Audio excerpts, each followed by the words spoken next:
So I'm just going to welcome you all to this webinar where the Deak Diak, pardon me for my pronunciation, school is going to present a project that they've been working on, a project on inclusion. And Deak Diak is already a school well known for its inclusive practices. So I'm looking forward to hearing. Andrea was sort of the person who was coordinating this with Tamas, who's the principal.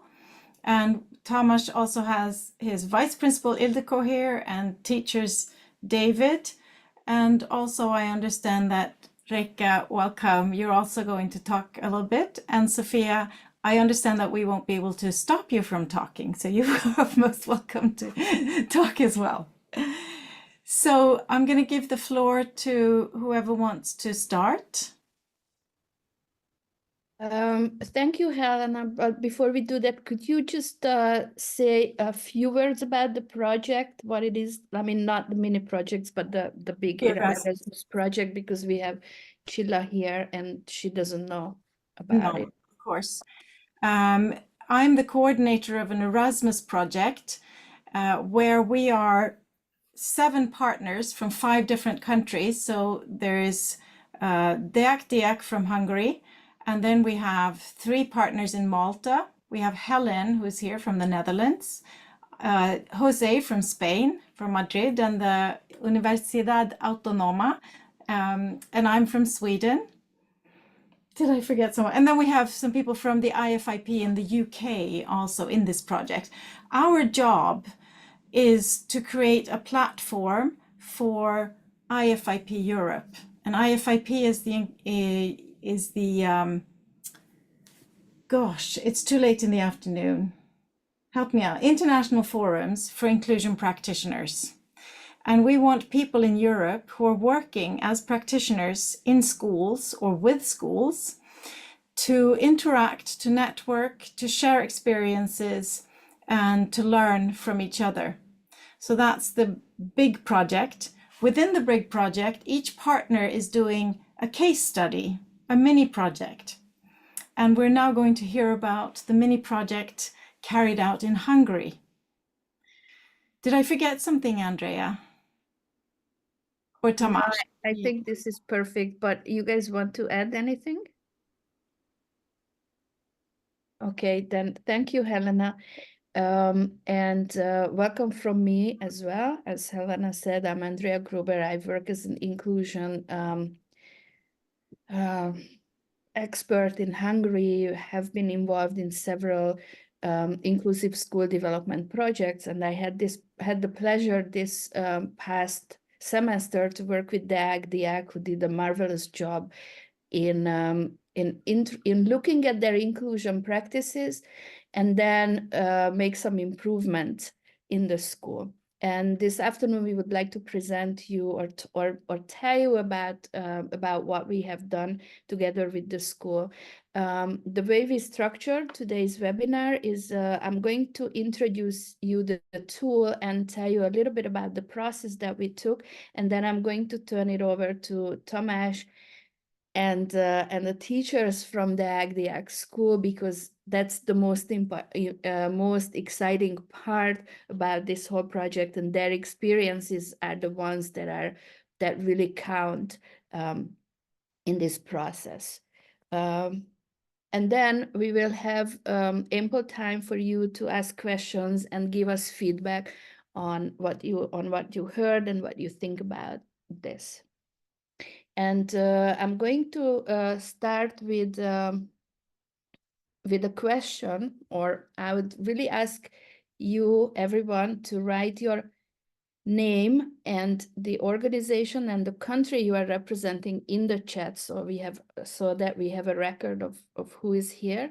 And of course, we have guests who we haven't met before. So I really encourage you to introduce yourself that way, by writing in the chat, please.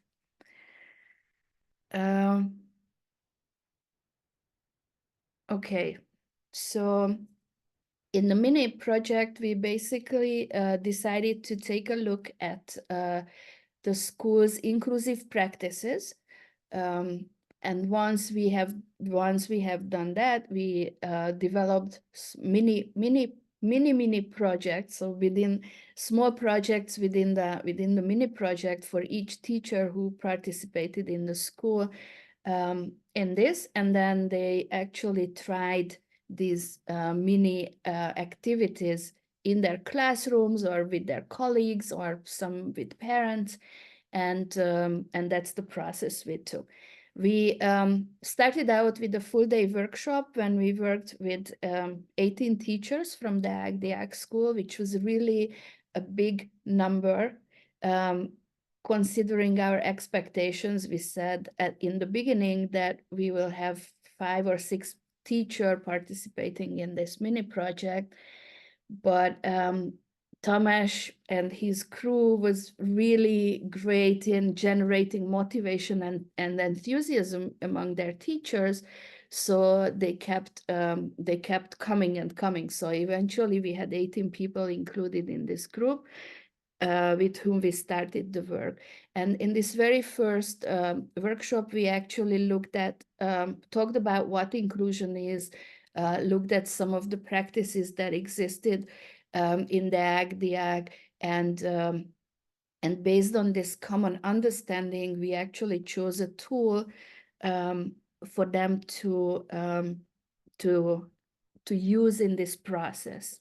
And we had 2 options for the tools, and one of them was Giti. And I'm going to ask, maybe Jose, you can put the link to Giti in the chat. If you could help me out with that, that would be great. And then the other tool is that what Tamás is showing, it's the index for inclusion. And based on this workshop and the discussion we had there, we decided to use the index for inclusion as a tool to guide our development process. And I'm sharing the index for you because I'd like to introduce you to a little bit of what it is. This is basically a set of indices that helps a school or any institution, but it is geared towards schools, educational institutions to assess their inclusive practices, and based on the assessment, develop plans for how to improve it, and then it also gives some ideas about how to go about the development. So what activities actually to do, and this was a little more work than was actually intended within the project, that, you know, doing the self-assessment and then based on that developing some plans and then implementing the plans. And the teachers basically voted in unison for taking this process. So it turned out bigger. It wasn't just a project that we had to, or the school had to, you know, make a tick next to, but they really took seriously this opportunity to actually look at their own practices and go from there. So the index is basically, let me show you I don't know how well it is visible here. I can see how I can, oh. Sorry. Don't worry, Andrea, take your time. Okay. It is visible for me.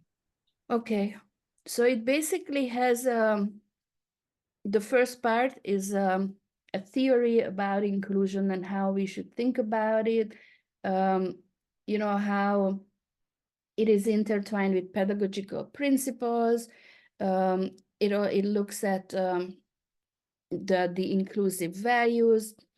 So basically sets the tone or the mindset of how the authors, who are Tony Booth and Mel Ainscough, think about inclusion. And when I first met the index and heard about this process, I think the one idea about thinking about inclusion was that it's not just everybody can participate, but it turns this whole way of thinking around a little bit and talks about what I can do and I can be a teacher, a school principal, or me as an advisor.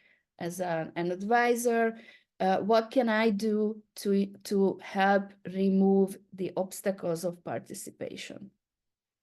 So instead of saying, hey, we are open and everyone can come and we accept everyone, it really actively looks at what can I do to help those who are not able to participate or for some reason don't feel comfortable to participate, help them to make those steps and join in.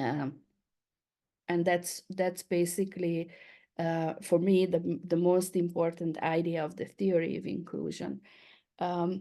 It basically establishes, and now I'm trying to scroll down to,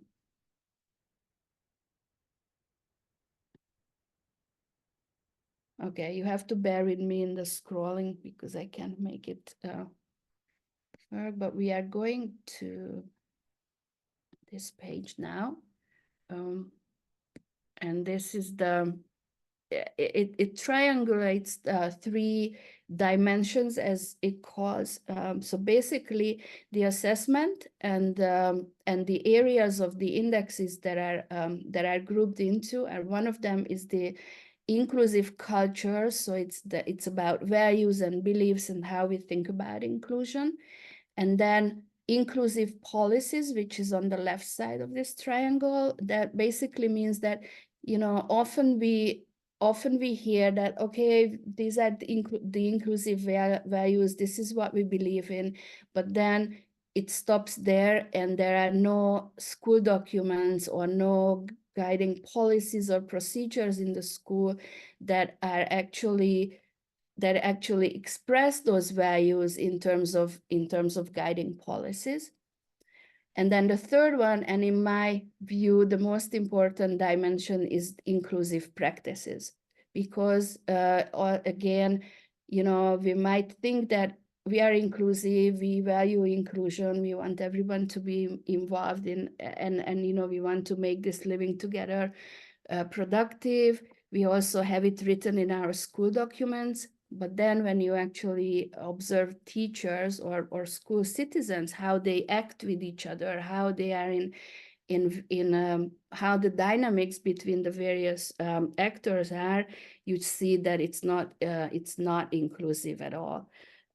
Because again, the adults or the children who participate or who are in a school, their behavior does not reflect this. And for me, as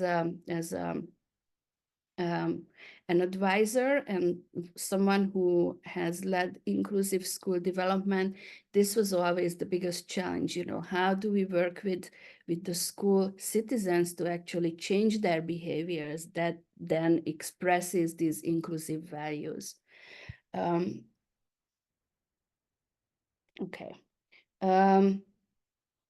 Now we are going to move on. 50, sorry about this. Here.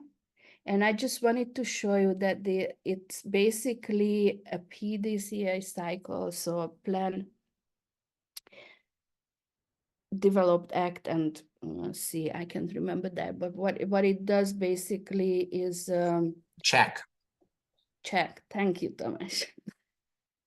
So basically you take, there's a questionnaire which I'm going to show you, and that helps the school to ask all of the citizens of the school, so students, parents, all employees, not only the teachers, but everybody who works in the school, helps ask them their opinion about how inclusive they find the school.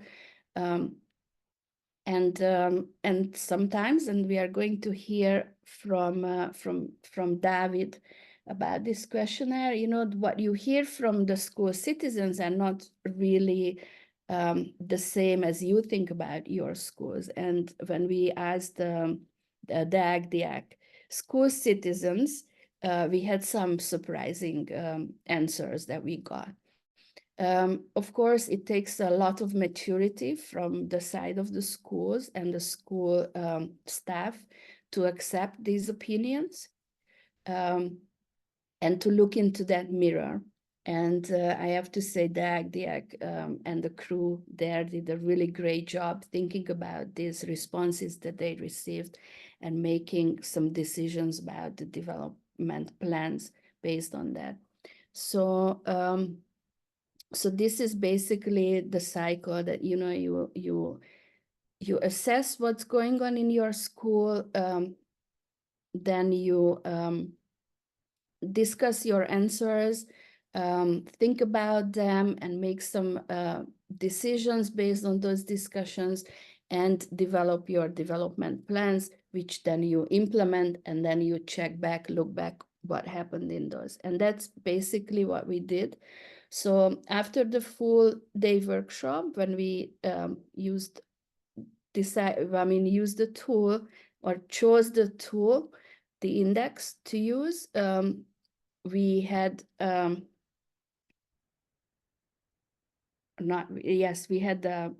everyone basically completed the questionnaire. And now I'm going to go further a little bit and show you, just pick one randomly. Okay, this is a good one. So this is one of the it's in the dimension of the creating inclusive cultures, building community, and it says staff and children respect one another. And this is a statement that you can check your practices against. And then the statement is broken down into a lot of these indices. There is always room to add your own criteria, how you respect, how you measure this mutual respect between the staff and the children. And some of the statements here are really basic, simple questions. Do children and adults respect each other's needs for privacy? Yes or no? Do children and adults respect each other's belongings? And so you can assess yourself based on these, or you can use these indices as the basis for development. So for example, if there is destroying of property or theft in the school, you can start improving in those areas. Okay, and then I think I'm going to stop with the index here, and just let me take this down. Okay. And so basically, once the school citizens, again, parents, students, and teachers, and all the staff completed the various questionnaires, then we had the answers. And first we contemplated those answers with a smaller team, which we could call the school development team. And then we took it to the teachers, to the group of the 18 teachers who participated in the mini projects, and decided on which items to focus on and in which areas to have their own individual development plans. And with that said, I'm going to stop here, and maybe we have a few minutes to see if you have questions about the index before we move on.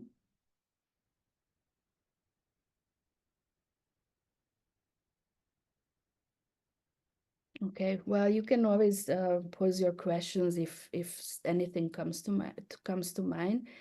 But now I'm going to turn it over to David, who is going to tell us a little bit about what answers we got from the initial questionnaires, and what were some surprising points that the school citizenship told us.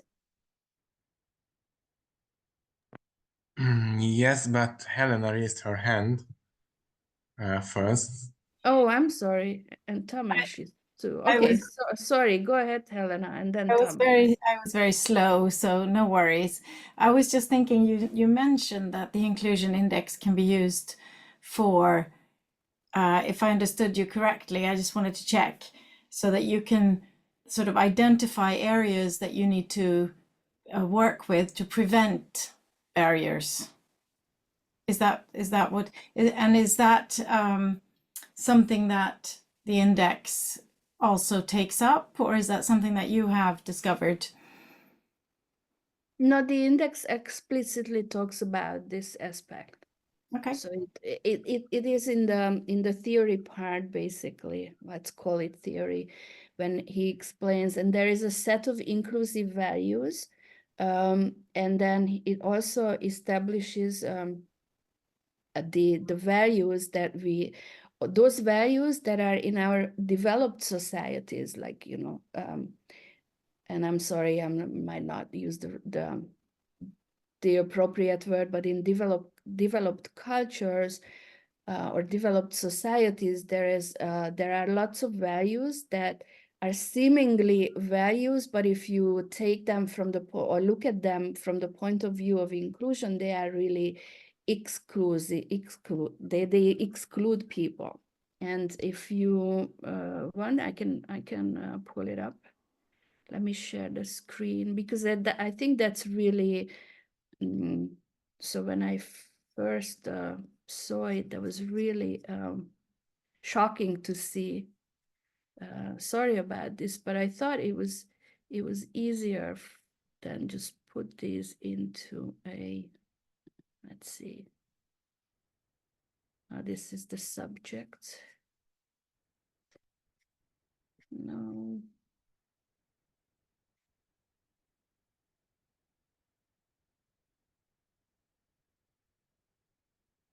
Okay, so let me try to make this.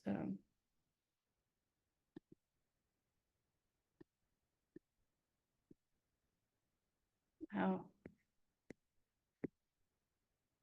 So these are the inclusive values that he talks about, and you can read them. And really the question is, how should we live together in a productive way? And of course, there is no question about these values. But then if we go on and look at the I think it's now. Okay, so here are the excluding values. And of course, some of these are really negative, but then there are some of these that are really prevalent in our, again, the well-developed societies, like efficiency or self-interest or consumption. And Tony Booth is arguing, or the authors are arguing, that these are really excluding people, because, you know, if I'm efficient, then I'm focusing a lot on the job done, but not taking into account the people who I am supposed to work with and their life situations and how they can contribute. Maybe it's not the more efficient way, but they, you know, if I include different people, then I may not be the most efficient. And honestly, I'm seeing this happening in my own organization. And compared to other similar organizations, I often feel that, hey, we are not achieving anything, but we are paying a lot of attention so that people who we work with are really, you know, we take into consideration their life situation, and it's a really important thing for us to work with them, because, you know, they are our best resources. And I'm sorry, I'm not doing a very good job explaining this right now, but I think you probably get the idea. I think you are, Andrea. Thank you. Thank you. Tomasz, you had a question or comment? Yes, I have a few comments just before David, if I may, in general about the project. First and foremost, I have to say sorry in the name of Marta Gergely, who is on a sick leave actually, and she's at home. She was to connect. I don't know what happened. She's at home with a severe sore throat, and she sent me her presentation so I can talk about that. I'm going to show you her slides. And I have to say a big thank you to Andrea Gruber and her group, because I can show you another index, which is in Hungarian. It was translated into Hungarian, and that was a big help for us, as in Hungary it is still a severe problem, the lack of foreign language speaking among teachers, mostly among lower primary teachers, and this impedes them in seeing European dimensions and being able to cooperate internationally and taking part in international projects, which we've been fighting for a time. And the IFIP group were really friendly and helpful to accept even non-English speakers in the international work. And I think this is a next step and the move and a big help for us to be able to develop. The umbrella project which we took, and David is going to start with the questionnaires, but why umbrella project? Because you have to know about our school that every year we work based on umbrella projects.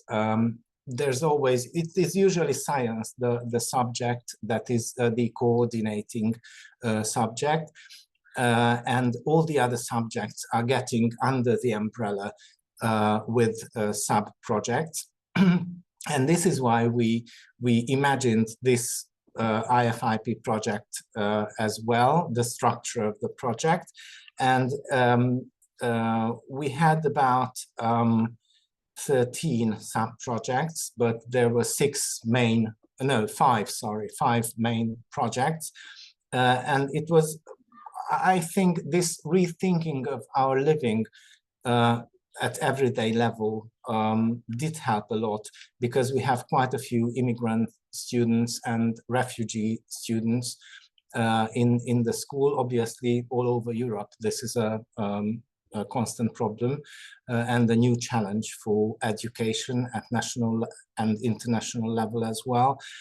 And I'm really happy that we could give a plus or a little game to the IFIP international group with the name of Deak Diak Pentapus, because everybody started checking whether the animal Pentapus actually existed on Earth or not. And I think it was Helena who informed us that the octopus doesn't actually have 8 arms, but it has 6 arms and 2 legs. So we, as well as project managers, got a bit of further education in science, which I think is an extra plus to the whole project. And the stage is Dave's now. Thank you.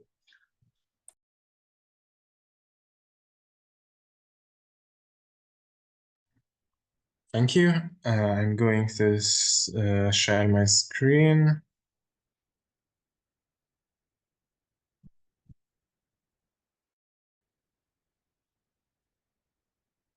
And I hope I succeed with that.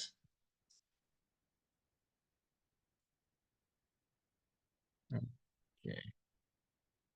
So, as Andrea and Tamar said, we had a lot of mini projects, and I'm gonna talk about how it started. So about the first question is why we want to do that. It's really important for us to we have now a lot of refugee students, students who don't speak Hungarian, but we had other students too, and it's important to us to be more inclusive to help them and to find a way for every student to help. Who will do that? With the help of parents and students and teachers, we formed a triangle because we truly believe that we can have results just together involving the whole family. And yes, Helena has a question. No, I just want to tell you that your presentation is wonderful, but we're just seeing the first page. So you need to click on something. Okay. I try.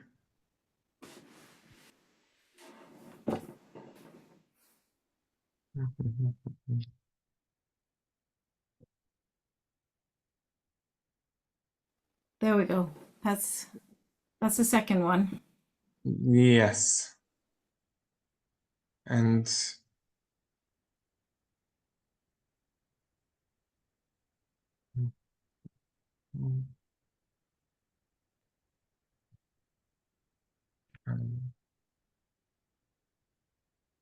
something happened, maybe. Maybe, David, if you are sharing only a window, not the whole screen. Try to share the whole screen because maybe you want to share like the typical presentation, no? Without the tools of PowerPoint, no? Yes, so I will share then the entire screen. Mhm. And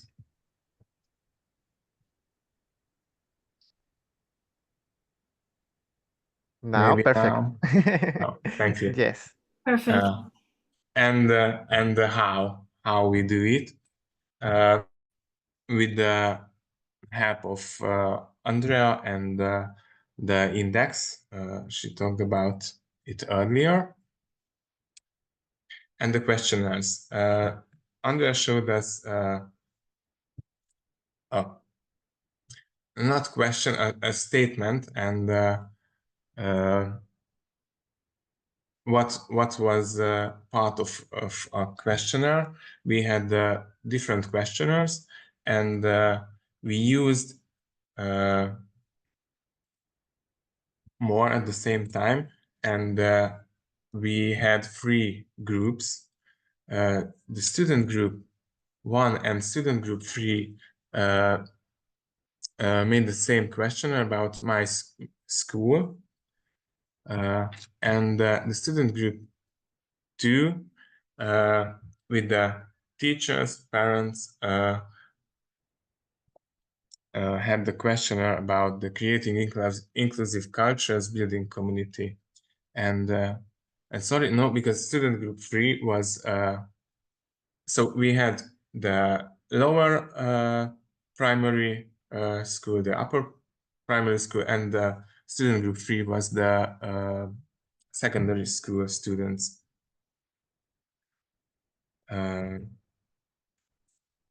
They could choose with the agree, from agree and disagree, or need more information for every statement, and the smallest ones could choose from emojis.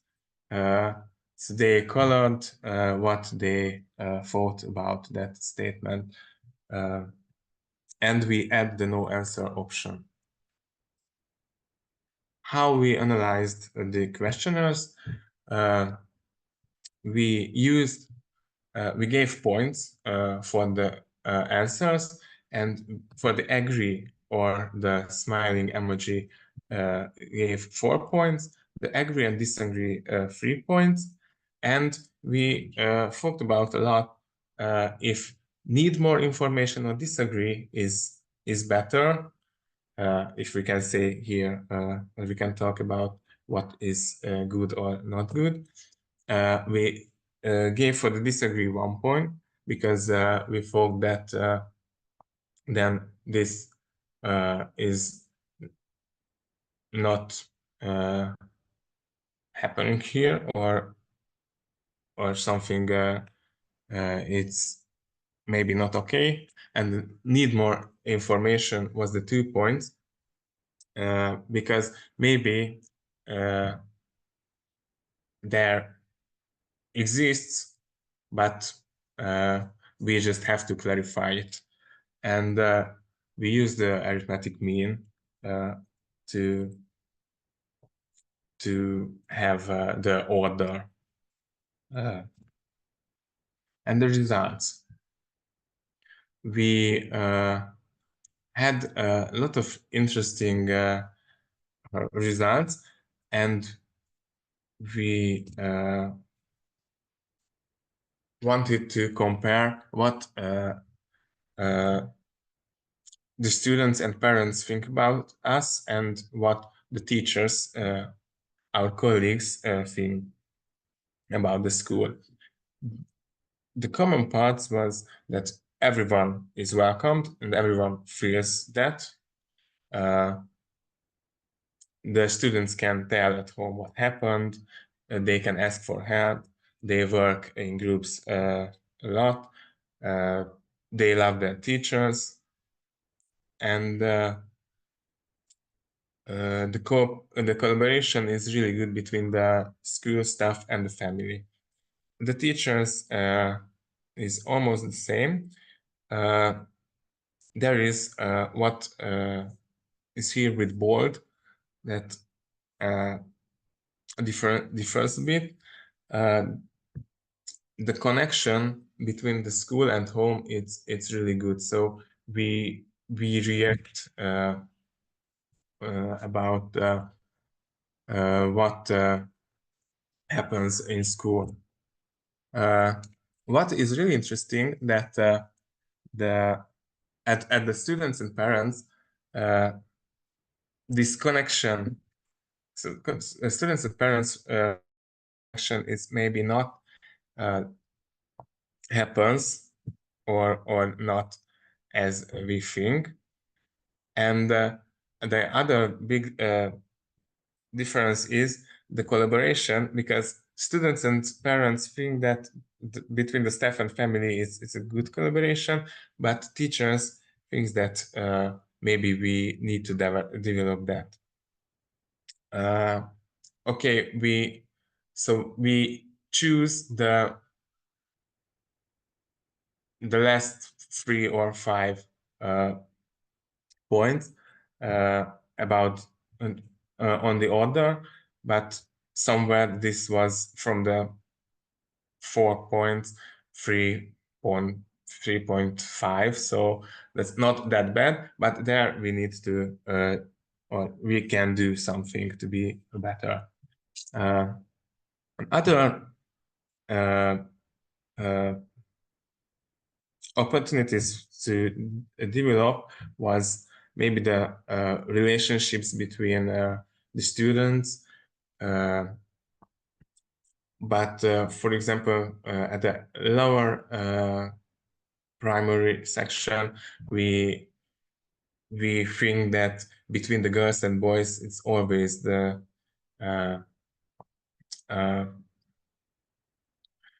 I don't know what is the best word for that, because they are not enemies. They like and don't like each other. They are rivals. Maybe rivals, which didn't appear at the secondary school. So maybe later that will change. And the connection between the school and the world, and maybe, so what appeared everywhere, that the school is a model of the democratic citizenship. And when we talked about it with the students and the colleagues, then we found out that maybe they didn't understand that way the question, how the questionnaire understood. So everyone needs to clarify what we want to do, and for that we had to make a plan we choose our priorities. And making a plan, we thought about to talk about democracy and to have to take action about that, how we can learn more about the world, and is everyone safe? We have to thought about that. And the taking action, we take action, and what happened already, we made the student organization at the secondary school too. You have to know about the school that we started our secondary part this year, this academic year, so we have just 9th grade yet. Next year we will have 10th grade and 9th grade too. And the students already choose the members of that organization. And what was really interesting, when I said that they can choose the head of the organization, they were not talking about why they had to be. They all choose one student and they talk about why that student has to be. So it was really good to hear that there are some students here who is so who can be a role model for others. And to learn more about the world, we already did that too, the science camp. We had it last week, where we had a lot of science projects. And here, again, we could see that they know a lot about it, and they told us that they learned it in school. So maybe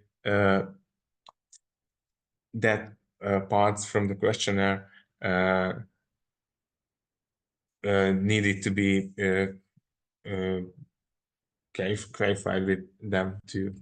And if it's everybody safe, the colleagues from the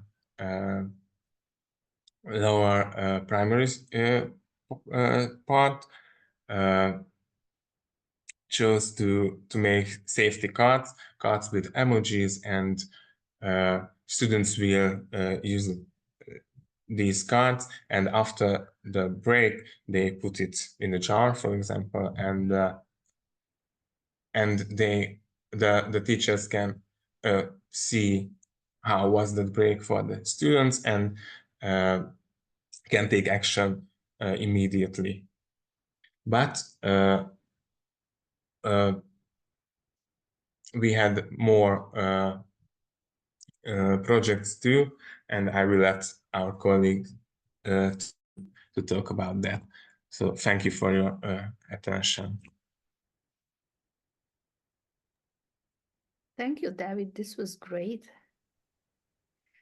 And now we are going to move on to talk more about the mini projects, and we have Reka with us, and then Tamás will probably talk about Marta's mini project, but I see that you raise your hand again, Tamás, so go ahead.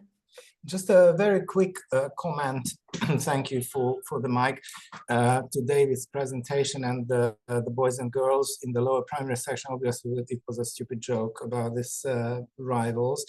I think if we consider, and I'm really curious about Jose's opinion, if we consider developmental psychology, obviously we have these levels in lower primary. First, we have no sexes or genders, as you like. Then we start with the game of genders and the grouping of the children, and they group themselves against and start playing these games amongst them. And then by the end, it's really funny to see. It's such a I would say it's a gift of God to be a teacher, as you can see children growing up and go through all this development in their psychic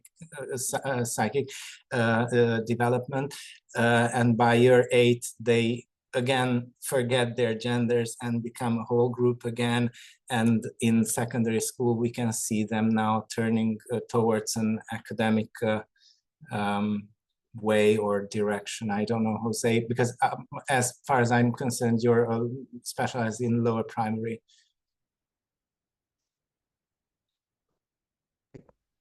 Now, can you hear me? Perfect. Yes.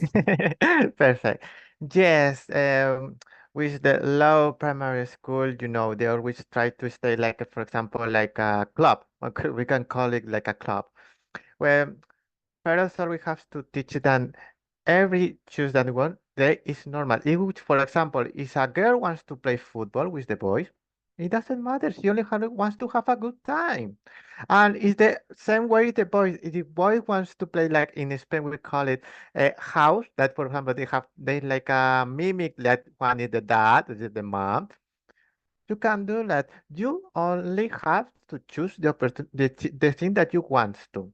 And anyone can do that. And doesn't matter if you are a boy, you are a girl, you only want to have a good time. And the point is children wants to play together. Sometimes adults who have that kind of stigma, we can call it like that. That's social issues, and you always say that no, boy has to play football or boy has to play display with the console. Girl has to do that. No, no. They can do that every day you want. If you want, for example, read a book about, I don't know, tales, you can do that. And so if you have that point with tales, why not with a superheroes or a ponies? The point is everything is natural. They only have to choose the thing that you want. I don't know if you agree with me, Thomas. Perfect. So thank you for your question.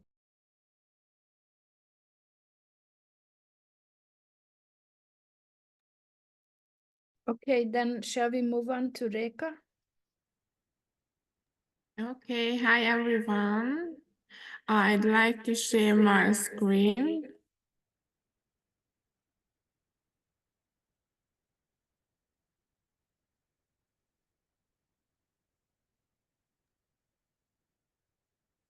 So can you see it?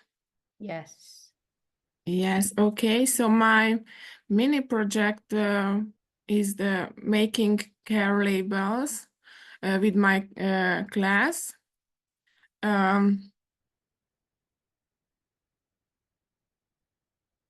I have 24 students in my classroom. All of 24 students have different backgrounds. We have a girl from Ukraine and another one from Turkey, and a boy from Pakistan, and another one from Mongolia. And three of them arrived without speaking any Hungarian and with a very limited English. 8 other students also have behavior or learning difficulties. So the key always the personalized treatment. And so we did these labels, and everyone who wanted could share their answers with each other. There was a few questions. For example, what makes you angry, happy, or sad? How can you concentrate better? What do you want when you are tired, angry, happy? And I gave out this question form to the students. Those who are for foreign countries had an option to fill it out in their mother tongue. And they have plenty of time to answer and could choose between sharing or not sharing. surprisingly, almost the whole class shared it with each other. And the challenge could be if someone doesn't want to share, fill it out this form. But my students did it.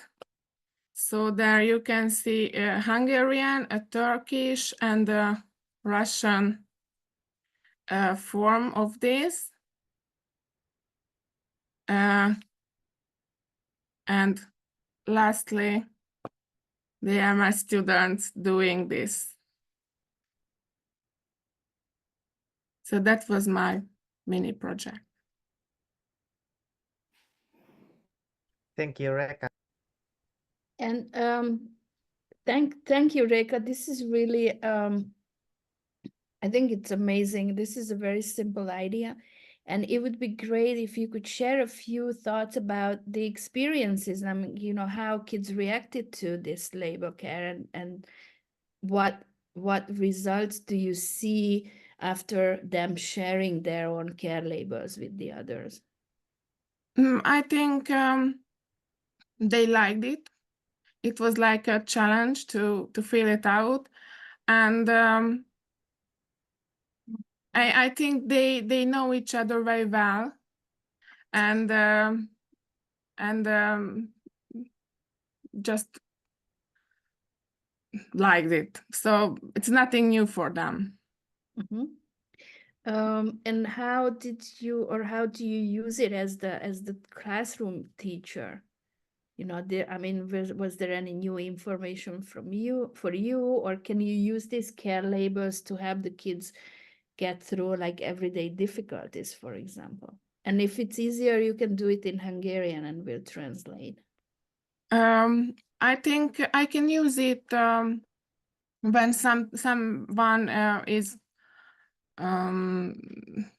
too angry to speak, and I just have to think about what he or she write down, and I know if I waited for 10 minutes or 18 minutes, he become happier, or it just go away, and that's it.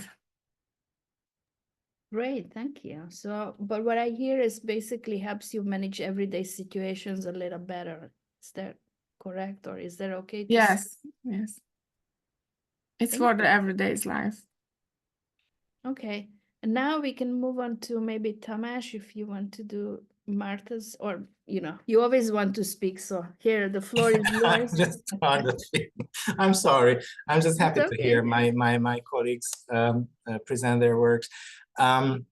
What I found really valuable about Reka's project was that I find it vital to find each and every possibility to get to know our students better. Because the biggest mistake we can make is to press the wrong button when there's conflict situation, when there's a family problem, when there's an, I don't know, and this is what I do press parents as well. I mean, and I always tell them, you can believe us, we have enough problems in our families. We don't need more, but it is a big help for us if we know any kind of problem in the family around the child, so that we don't press the wrong button. And I think this is an extra tool to get extra information about the children.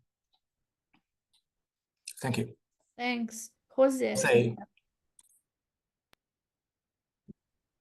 Hi, I am totally agree with Thomas. We always say that children don't have a manual, a book, but we can write that book with all the information that they can provide us. This is a very important point. I was talking the same in a congress, a technology congress, because uh, the first thing about technology, about pedagogy, is focus on the child perspective. What is the child? What want the child? Hey, what happened with the child? What feel the child? The child. The feelings are very important for a child because they are very emotional. And we need to understand that they have a story behind, and we need to read maybe twice or more, or do a marathon about that, because they need our help to improve their skills, maybe their emotion, and sometimes more beyond academic things. Because if something happens in an exam, it's not maybe about they need more exercise or they need extra work. No, maybe they feel sad for something what happened in the family, or they feel like they have a big problem with their friends and they don't know how to manage.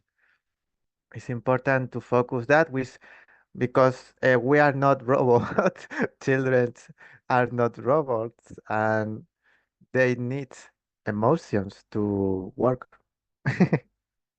I fully agree, Jose. And in this part of Europe, we always envy Southern European people, because Southern European peoples have much more feelings than, or you live much more feelings than we do. And very often when I do trainings for adults, we often keep asking them, how did you feel in that situation? And they just simply cannot answer the question, because they're not able to talk about their feelings, because they didn't learn to express their feelings, to articulate their feelings in their childhood. And I think that's a great lack in this part of Europe. Yes, and also is in here in Spain. Also, we have some issues with feelings, but for me, I always teach to the new students, new teachers, that a hug is the best tool to save a children, because sometimes they only need our contact and we are their reference. And maybe if we are transparent, emotional, and sometimes we say, sorry guys, I have a bad day. give me give me a few minutes to breathe and we can continue. It's normal. They have to know that that we are humans and they are human as well. But the problem with this is that in this part of Europe, many teachers, I'm not saying that all teachers, but many teachers are afraid of losing face when they say, like, they're not able to say, I'm sorry, I'm having a bad day, just give me a break. This is why we introduced in the school the morning round circle discussions to start the day, to be able to detect if a child has problems, is frustrated, someone is shocked, someone is traumatized.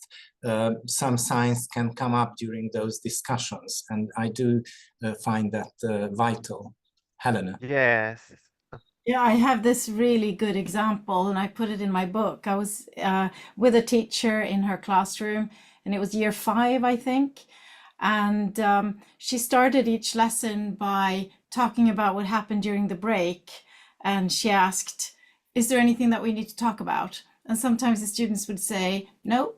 And then when I was there, they said, yes, there is something. Okay, come sit over here. And she knew which students could sit close together and which ones could had to sit, you know, on the back side of the things. And she said, tell me what happened.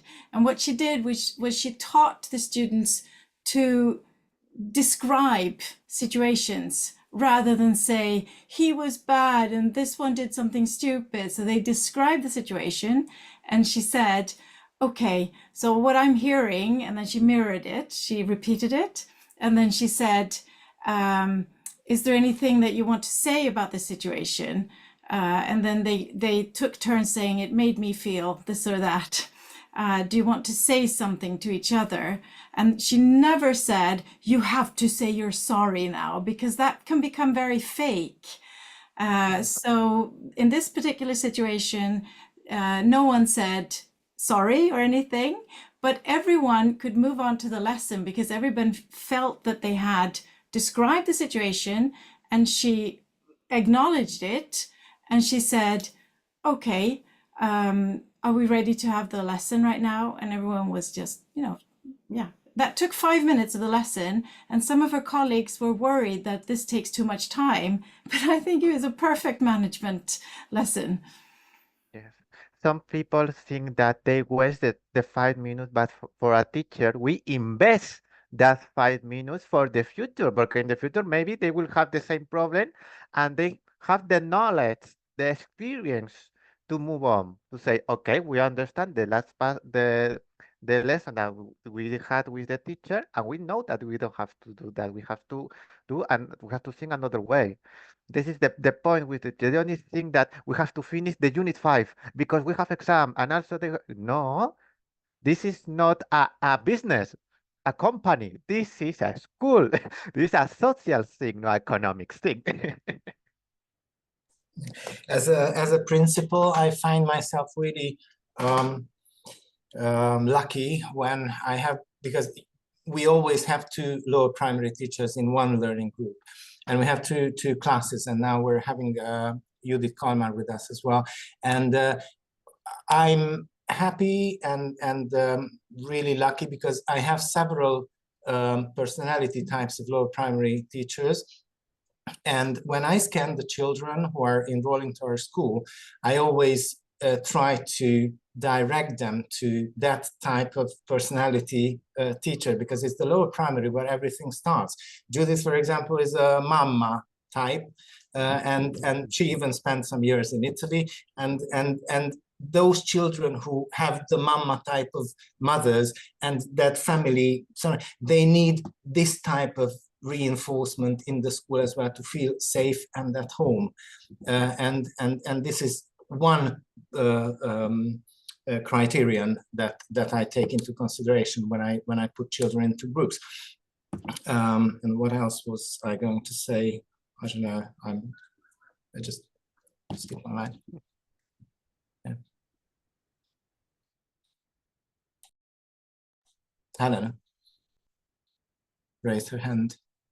No, I just did the. Oh, the sum up. Thank you. You're Thank you very much. And Jose as well. Thank you. Okay. So was I with Marta's presentation now? If you want, but let me just what you just discussed, I think I'd like to connect it back to removing the obstacles piece, because if you don't process those emotions and the situations and emotions that come with that eventually becomes an obstacle in the way of learning, so it will come back. Absolutely. I would use bite you in the ass. Sorry for the expression, but yeah, that's again removing the obstacles.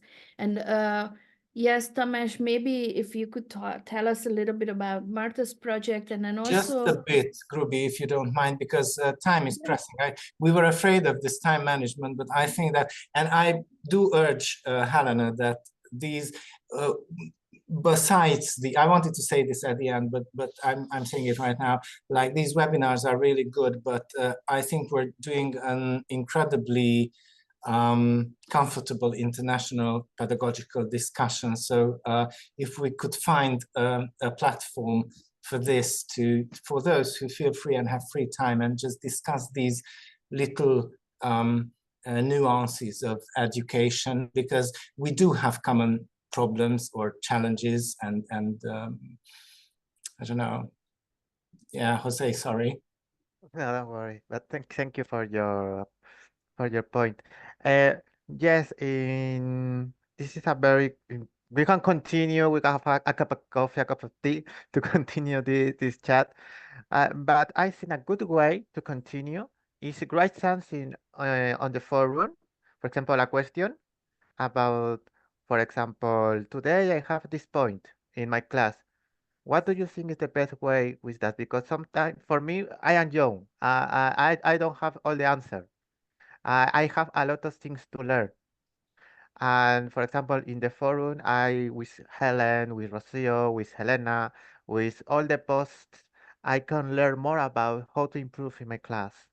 I think it's a good way. I encourage you, everyone, to write not only the things that you want to know, the things your experience, because all the experience that you have are very important, and it's a good way to share and to improve the inclusion in the world, I think. No, I'd agree. I'd agree. Well, and I was happy to read Helena's lines that we'll find a way to do that. So very quickly, because I'm really curious how Jofi's project as well. I'm going to try to share my screen, and I can talk about Judith's project as well in just a few thoughts. I don't know if you can. Yes, we can. Okay, good. Now it looks like it's going to present. Yeah, can you? Well, we can see, but it's not moving if you are changing the slides. Now? Still not moving? No.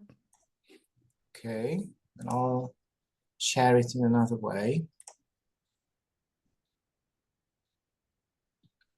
What am I doing?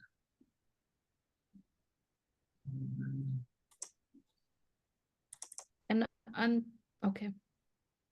Is it moving now? Yes. Yes. Brilliant, brilliant. Okay, good. So Martha's project was based on raising the feeling of safety and to avoid bullying and aggression. And she based her project on personal greetings, about reviewing their common code of conduct. And they have two very important projects every day, the hero of the day and the hero of the week. And they were planning to raise the proportion of group work and to reinforce positivity within the learning group. About personal greetings,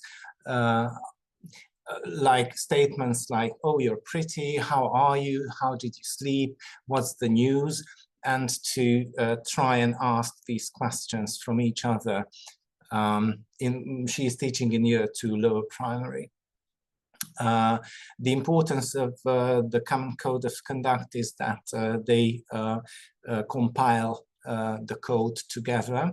They're always visible. They are placed on the wall of the classroom, so it's enough to point at a rule that was broken or so. They don't have to explain or review, and they in a cycle-based way, they again and again revise these rules. The hero of the day, it's a secret choice. The teachers accidentally choose a student who will be the hero of the day. The students do not know who the hero is going to be, not even the hero does know it. And the aim is that everybody behaves in a proper way, and the name of the hero is kept in secret. Now, the chosen student gets a lot of extra points during the lessons if he or she behaved properly during the day. And after the classes, after the lessons, there is a sort of evaluation, as you can see on the side of the board. The red dots, they get the red dots. But the thing is that another aim of this, how should I, well, I might call it project, is that children have to understand that anyone can become a hero. And it doesn't matter who you are, where you're coming from, and so on, what abilities, disabilities you have. And teachers as well get a reinforcement in their work that they can make everyone a hero throughout the day. And about the hero of the week, At the end of the week, the children sit in a circle with the teachers. They evaluate the week. They can promote anyone for the prize of the week, and they have a teddy bear.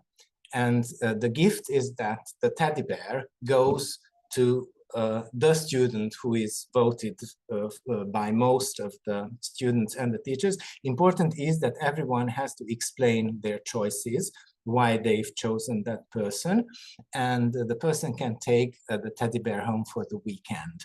And then children post photos on Messenger and so, and they send it to the school Facebook site as well. So they really love it in the lower primary section. We have entered the so-called KIP in Hungarian. It's the complex instructional program by the Stanford University. And we had it's the second year now training, because we had a 1-year training and a 1-year mentorship by the trainers. It's based mostly on project work and group work and open-ended tasks. And they decided to have more classes like this, or more learning activities like this, which they could achieve according to the class statistics. Reinforcing positivity, they consciously ignore negative feelings and negative happenings within the classroom.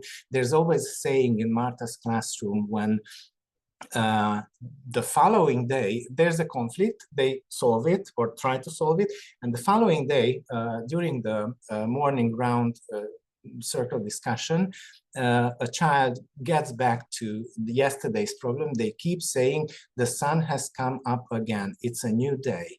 So we should forget everything that's gone.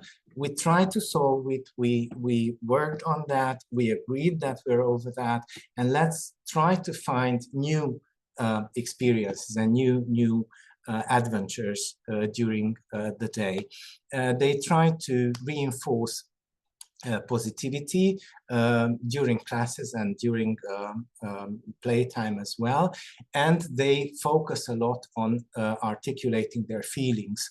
How they feel in certain situations, how they would like to feel, and then try to find out what they have to do to achieve those feeling and new situations. It's very interesting because the hero of the week can choose from. They have a sort of voting, a wish list. To have more game during PE lessons, to go out in outdoors, to play outdoors more, extra activities and so on, to go to have an ice cream with the class. And it's the hero of the week who can choose from the wish list for the next week what they will do. And this is nothing extra for the teacher. It's just a question of organization, but the children really fight for this. Becoming the hero of the week. So this was Marta's presentation, and just a few thoughts about Judith, and then I'm going to give on to Zsófi. I'm trying to share Judith and her team. How can I share the full screen? Can I do this? Now you can see my whole screen, right? Yes. Okay.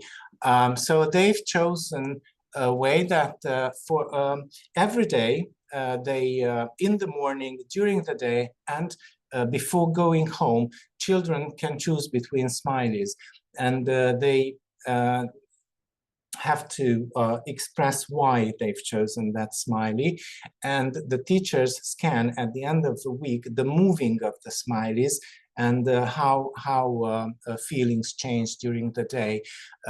Here, I don't know if you can see my cursor moving my mouse. Can you see it moving? Yes. Okay, good.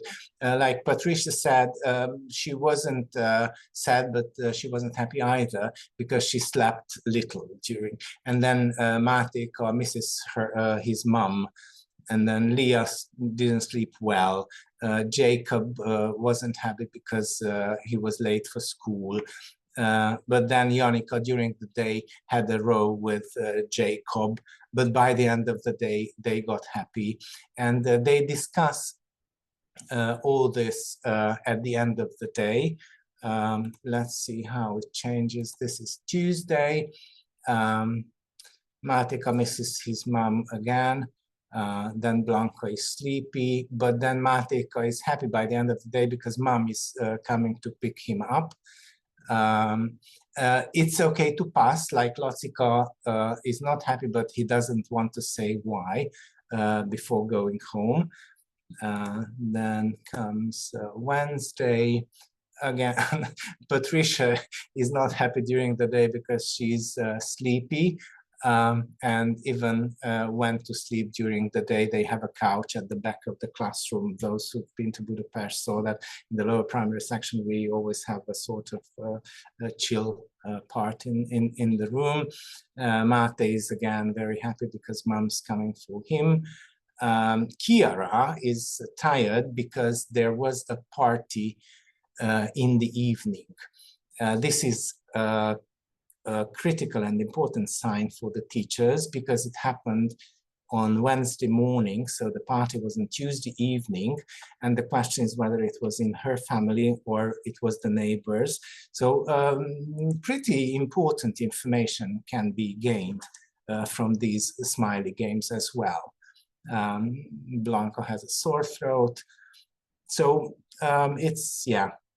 So this was Judith's project, and I'm not saying it was because it still is, because they pretty much liked this project and they keep doing it. So maybe if Judith and her partner, her teacher partner, Eva, feel it important, we can introduce it in the whole lower primary section from next year. So those were the two projects. I'm sorry, Zsófi, I've taken your time. Now the stage is yours. Thank you, Tamás. I'm the special educational teacher of the school, but it's important to mention that I work not only with children with learning difficulties, but also with behavioral issues. My main concept was on my project to be able to make the typically developing children understand the different needs of their classmates and to teach them and learn with them how to help them. My main goal is to react to their real needs, not just what I think their need is. I've always tried to create a safe place for them, and they share their thoughts with me, which is super important for me and super heartwarming. This way, we can learn from each other, and I personally, my personality can grow and I can develop, and I can bring their thoughts into my awareness-raising classes and attitude-forming classes. And our goal for the end of this semester is to learn the basics of assertive communication through these classes. And that's all from me. Thank you. Thank you, Zsófi. And we have 6 minutes left. And I would like to ask anybody in this group if you have any comments or feedback on what you heard.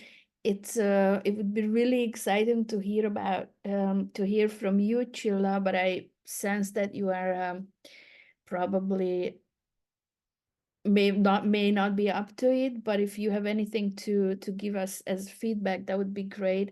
If not, no pressure, of course. And anyone else in the group, if you would like to add anything before I kind of summarize what we talked about this afternoon.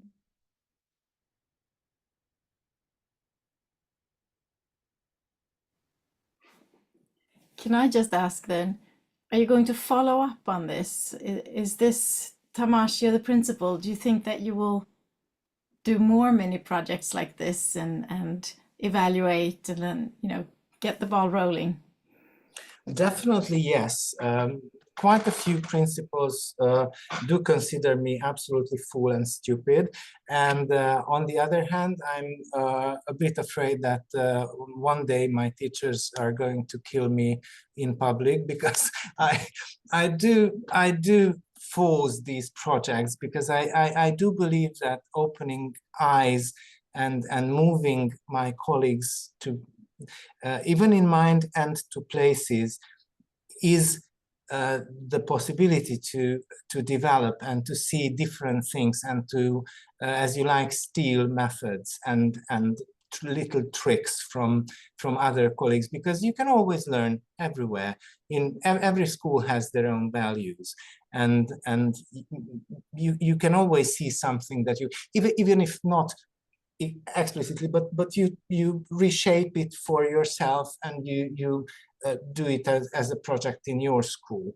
There's no golden rule. There's, I mean, yeah, there's he who says that his school is the best lies on earth, because there's no best school. There's developing schools, and this is, as I keep saying about inclusion, that there's no inclusion. Inclusion is heaven, and we're going towards exclusion, but we do have to try as much as possible and find as many ways as possible to open our gates towards all kinds of students. I'm being really philosophical. And this is, yeah, I'm thinking here, I don't have to do the wrap up, because this was just a nice thought that, you know, that really inclusion is a never-ending process, as you said, Tamas.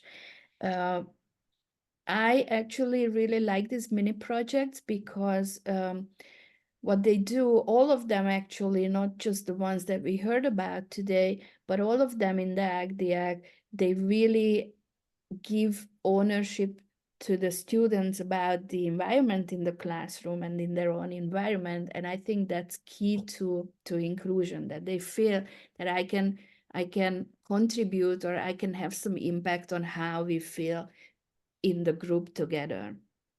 So that's really something that we have to commend, and that's really something that, in my experience, often teachers are the most afraid of, you know, that, you know, I can't turn it over to students, or I can't let them say, because then what do? I lose power and I won't be able to teach, as Jose said. So this is really great. And then the other thing is, before we started this webinar, Helena asked me that, you know, the mini projects are finished, right? And I said, well, I can't really say that, because these are practices that you introduced in the school. Maybe you won't continue all of them because they serve their purpose, but some of the practices that you introduced in these mini projects are going to stay and are going to have the work further on. So, and just a comment in parentheses, I'm thinking that maybe in September we can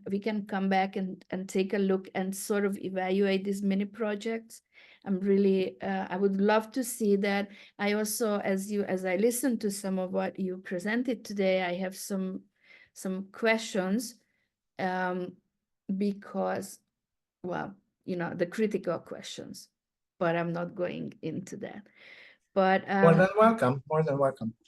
yeah, but that's not for now. I mean, you know, this is obviously really great. And what I'm hearing now, and I've heard today, is that it really works out well for you guys to improve the feeling of inclusion in the act.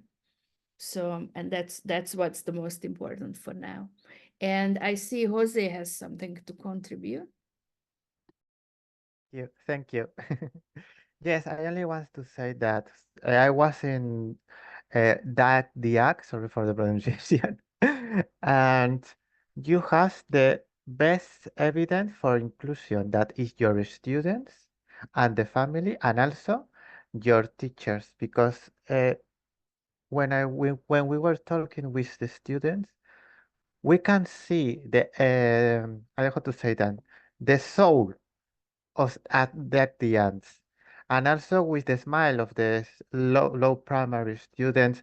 And also, for example, when we were dancing, I did very bad, but they didn't do anything. They follow. It was like a playground, and they say, "This is inclusion. This everyone is doing their best, and we continue, and everyone is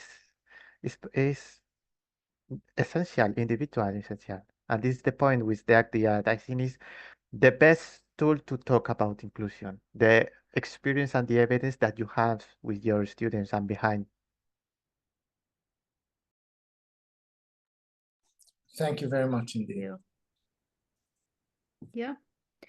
Okay, I think it's really time to wrap up. So I'm going to ask you if you have any final thoughts or closing remarks. I would like to say thank you and to underline Helena's words that we should find a way to have these kind of discussions professionally, and all of you are more than welcome again and again to our school.